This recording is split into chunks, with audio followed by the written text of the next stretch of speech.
Hello दोस्तों, आज फिर स्वागत है आपका अपने चैनल एमसीक्यू लवर में। आज हम फिर 35 क्वेश्चन के साथ आए हैं आपके सामने, जो कि हीमेटोलॉजी से रिलेटेड है। हम आज इसका पार्ट 1 देखने वाले हैं। तो आइए हम शुरू करते हैं। हमारा पहला क्वेश्चन, रेड ब्लड सेल्स और इथ्रोसाइट्स आर सेल। लाल रक्त कणियाँ इथ्रोसाइट्स कौन सी कोशिकाएं होती है? तो नॉन मोटाइल सेल्स होती है, मोटाइल सेल्स होती है, टू फॉर्म बफी कोट होती है, नॉन पैक्ड सेल होती है। कौन सी होगी? तो नॉन मोटिलाइज सेल होगी। आरबीसी अपनी जगह से हिलते डुलते नहीं हैं, ये ब्लड प्लाज्मा में प्रिजर्व रूप से बहते रहते हैं।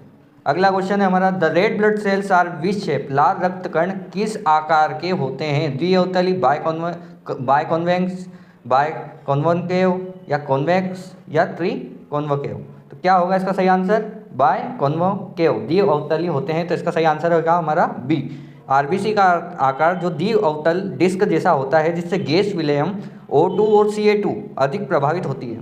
अगला है, आरबीसी की गणना हेतु प्रयुक्त डाइल्यूट द्रव किसके लिए आइसोटोनिक होता है? किसके लिए होगा? तो जनरेशन ऑफ आरबीसी, आरबीसी का निर्माण के लिए, रिलेक फॉर्मेशन गठन के लिए, या हीमोलाइसिस को रोकने के लिए, या इनमें से कोई नहीं। तो क्या होगा इसका सही आंसर? प्रिवेंट हीमोलाइसिस, मतलब हीमोलाइसिस को रोकने का काम करता है। सही आंसर है हमारा सी। अगला है, low RBC count is found in. कम आरबीसी संख्या किस में पाई जाती है? पॉलीसाइथेमिया में मिली जाती है, एनीमिया में, हेमेटोलाइसिस में, या इथ्रोसाइटोसिस में। तो इसका सही आंसर होगा हमारा एनीमिया में। अगला क्वेश्चन है हमारा, high RBC count are found in. अधिक आरबीसी संख्या किस में पाई जाती है? पॉलीसाइथेमिया में, एनीमिया, हेमेटोलाइसिस या इरिथ्रोसाइटोसिस। तो काय में मिलेगी? ए नंबर का ऑप्शन सही होगा हमारा, पॉलीसाइथेमिया। अगला क्वेश्चन है हमारा, कोशिका रक्त का आरबीसी काउंट सीरा रक्त से रिक्त होता है। अधिक होगा, बराबर होगा, कम होगा, या इससे कोई प्रभाव नहीं पड़ेगा। तो क्या इसका सही आंसर है हमारा सी, कम होगा, लेस। कुल आरबीसी गिनती में डाइल्यूशन फैक्टर कितना होता है? What is the diluting factor in the total RBC count? तो 100 का होगा, 200 का होगा, 300 का होगा, या 400 का होगा। तो इसका सही आंसर होगा हमारा 200। तो आरबीसी काउंट करने में डाइल्यूशन रेशियो जो होता है वो 1:200 का रखा जाता है। ओके। अगला आंसर है हमारा, आरबीसी गणना में आरबीसी पिपेट में डाइल्यूट द्रव कहाँ तक भरा जाता है? तो during RBC count the dilution fluid filled in the RBC pipette up to, कहाँ तक भरा जाता है? 0.5 मार्क तक, या 99 मार्क तक, या 101 मार्क तक, या 111 मार्क तक। तो इसका सही आंसर होगा हमारा 99 मार्क तक। तो आरबीसी पिपेट जो होती है 0.5 मार्क तक ब्लड और 101 मार्क तक डाइल्यूट भरकर फाइनल डाइल्यूशन जो होता है वो 1:200 बनाया जाता है। ओके। अगला है, आरबीसी गिनने में प्रयुक्त हेमंस सॉल्यूशन का स्वभाव कैसा होता है? कैसा होगा? वाट इज इट्स नेचर कैसा होगा? इसका समान द्रवण का होगा, अधिद्रवण का होगा, अल्प द्रवण का होगा, इनमें से कोई नहीं। क्या इसका आंसर होगा हमारा? ए नंबर का सही होगा, समान, मतलब एक जैसा रहता है, समान रहता है। अगला, कुल आरबीसी गिनने के लिए रक्त का नमूना किस वायल में लिया जाता है? For total erythrocyte count blood specimen is taken with in which vial. कौन सी वाइल में लेंगे? सिट्रेट वाइल में लेंगे, प्लेन वाइल में लेंगे, फ्लोराइड वाइल में लेंगे, या ईडीटी वाइल में लेंगे। तो इसका सही आंसर है हमारा डी, ईडीटी वाइल में लेंगे। अगला क्वेश्चन है, in the RBC count dilution of the blood ratio is. RBC गणना में रक्त का कौन सा डाइल्यूशन का रेशो लिया जाता है?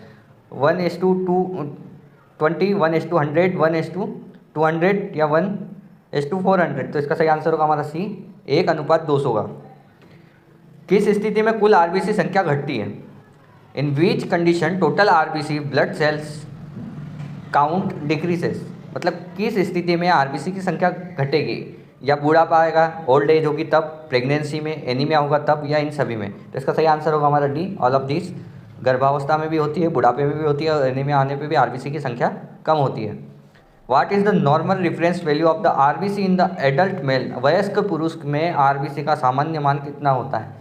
1 से 2 मिलियन, 2 से 3 मिलियन, 4 से 6 मिलियन, या 7 से 8 मिलियन। तो इसका सही आंसर होगा हमारा 4 से 6 मिलियन, सी नंबर। अगला क्वेश्चन है हमारा, वयस्क महिला में आरबीसी का सामान्य मान कितना होता है? What is the normal reference value of the RBC in the adult female. तो 2.5 से 3.5 तक, 3.5 to 4.5, या 5 to 6, या 5.5 से 6.5, तो इसका सही आंसर होगा हमारा बी, 3.5 to 4.5 मिलियंस। अगला है आरबीसी गिनती किन रोगों की पहचान के लिए महत्वपूर्ण है? The red blood cells count is important for diagnosis of, किसके लिए होगी? पॉलीसाइथेमिया के लिए होगी, या हार्ट डिसीज़ के लिए होगी, या माइक्रोकार्डियल के लिए होगी, या सभी के लिए होगी? तो इसका सही आंसर होगा हमारा सभी के लिए होगी, all of this. Red blood cell count is carrier out by, RBC गिनने का उपकरण कौन सा है? कौन सा होगा? ईसीजी वाला मशीन होगा, हेमेटोसाइटोमीटर होगा, या हीमोग्लोबिनोमीटर होगा? कौन सा होगा? तो इसका सही आंसर है हमारा बी नंबर का, हेमेटोसाइटोमीटर। अगला है number of RBC in the main increase on living at high altitude because, ऊंचाई पर रहने से पुरुष का आरबीसी संख्या बढ़ती है, क्यों? क्यों बढ़ेगी? देयर इज मोर ऑक्सीजन, वहाँ ऑक्सीजन कम ज़्यादा होता है, या लेस ऑक्सीजन, वहाँ ऑक्सीजन कम होता है, अधिक ऊष्मा की आवश्यकता होती है, हीट इज नीडेड, या इनमें से कोई नहीं? तो इसका सही आंसर होगा हमारा बी नंबर का, there is less oxygen, oxygen की कमी होती है वहाँ पर, इसलिए। यदि मानव आरबीसी को 1.5% NaCl घोल में रख दिया जाए तो क्या होगा?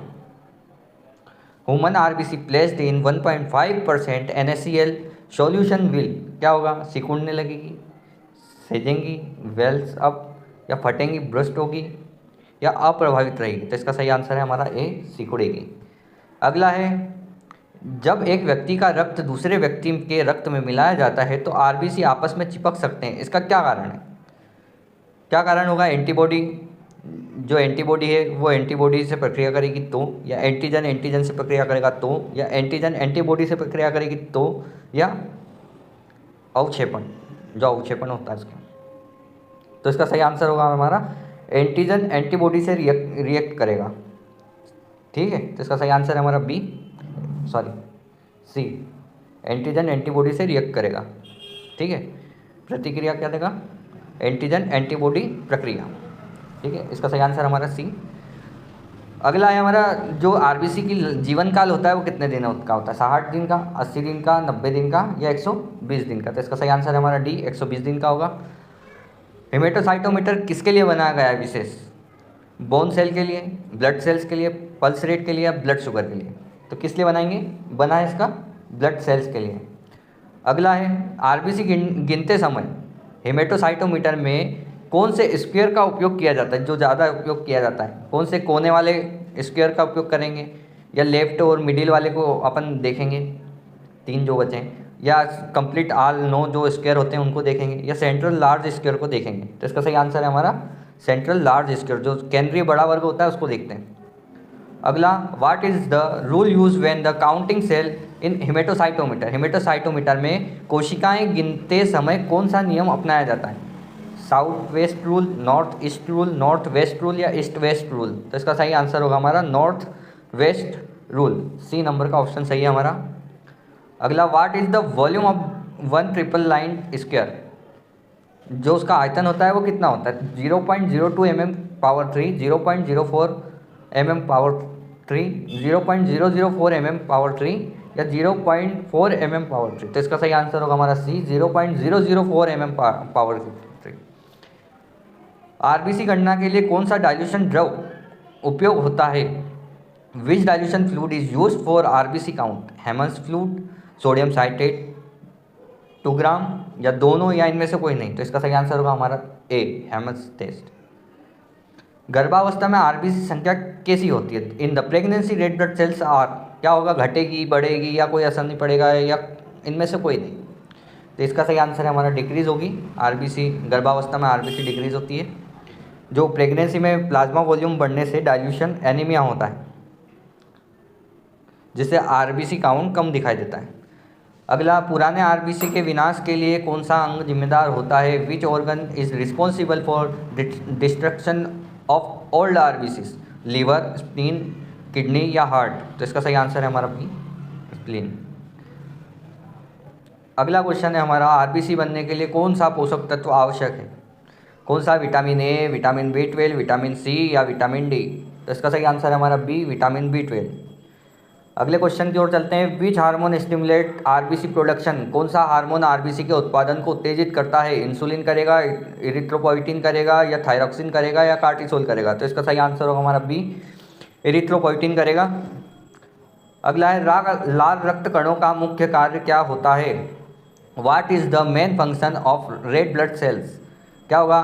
जो ट्रांसपोर्ट करता है ऑक्सीजन का, इम्यूनिटी प्रतिरक्षा बढ़ाता है, रक्त का थक्का क्लोटिंग ऑफ ब्लड है ना, रक्त का थक्का बनाता है, या हार्मोन स्त्राव करता है, हार्मोन सिक्रेशन करता है? तो इसका सही आंसर होगा हमारा ब्लड जो करता है, ट्रांसपोर्ट करता है किसका? ऑक्सीजन का। अगला क्वेश्चन है the red colour of RBC due to, किसके कारण होता है? लाल रक्त किसके कारण होता है? हीमोग्लोबिन के कारण, प्लाज्मा के कारण, या मायोग्लोबिन के कारण? तो इसका सही आंसर है हमारा हीमोग्लोबिन के कारण। आरबीसी में हीमोग्लोबिन में कौन सा धातु आयन आवश्यक है? कैल्शियम, लोहा, सोडियम, मैग्नीशियम? तो इसका सही आंसर है आयन लोहा, बी नंबर का सही आंसर होगा हमारा। अगले क्वेश्चन की ओर चलते हैं। What is the average diameter of normal RBC, RBC का औसत व्यास कितना होता है?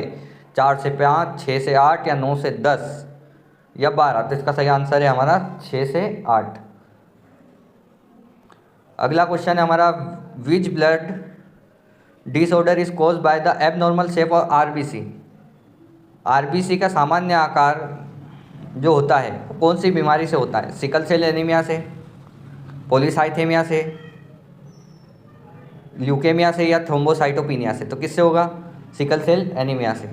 अगला क्वेश्चन है हमारा in which organs RBC are mainly produced in adults, जो वयस्कों में आरबीसी का निर्माण मुख्य रूप से किस अंग से होता है? लीवर से होता है, स्प्लीन से होता है, बोन मेरो से होता है, या किडनी से होता है? तो इसका सही आंसर होगा हमारा सी, बोन मेरो। आज हमारे 35 क्वेश्चन हीमेटोलॉजी से संबंधित खत्म होते हैं। दोस्तों उम्मीद है कि आज ये 35 इम्पोर्टेंट एमसीक्यू आपको अच्छे से समझ आए होंगे और आपकी तैयारी में मदद करेंगे। अगर वीडियो आपको पसंद आई है तो लाइक करें, अपने दोस्तों को शेयर करना ना भूलें, और चैनल को सब्सक्राइब करना तो बिल्कुल भी ना भूलें। आपके लिए ऐसे ही टॉपिक्स जल्दी हम नए वीडियो में और लाते रहेंगे, तो जुड़े रहिए हमारे चैनल से और पढ़ाई को बनाइए और भी आसान। धन्यवाद, मिलते हैं अपने अगले वीडियो में। Thank you.